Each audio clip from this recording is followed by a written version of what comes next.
இந்த நேரத்தில் இன்னொரு விஷயத்தையும் இங்கே நினைவுபடுத்த விரும்புகிறேன். மாண்புமிகு பேரவைத் தலைவர் அவர்களும் மாண்புமிகு முதலமைச்சர் அவர்களும் இன்னைக்கு எதிர்க்கட்சி தலைவராக இருக்கிற நானும் ஒரே காலேஜில் படித்த ஓல்டு ஸ்டூடெண்ட்ஸ்.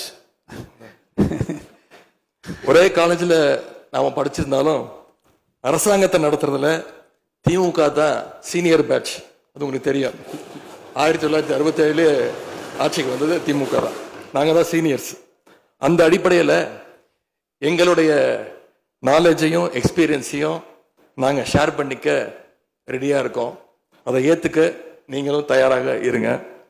ஏன்னா நமக்கு எப்பவுமே தமிழ்நாட்டு மாநிலத்துடைய நலன்தான் மிக மிக முக்கியம். மாண்புமிகு பேரவைத் தலைவர் அவர்களே, நீங்கள் போட்டியின்றி தேர்வாகியிருக்கீங்க. மாண்புமிகு முதலமைச்சரும் எதிர்க்கட்சி தலைவரான நானும் உங்களை அவை முன்னவரும் இந்த இருக்கையில் உட்கார வச்சிருக்கிறோம், அமர வச்சிருக்கிறோம்.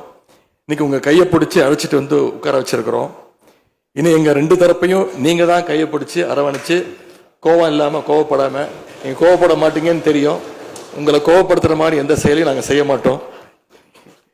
சட்டமன்ற ஜனநாயகத்தில் ஆளுங்கட்சி காதுகளாகவும் எதிர்க்கட்சி குரலாகவும் இருக்க வேண்டும். அதில் தான் இந்த அவையுடைய பெருமை நிச்சயம் அடங்கி இருக்கு.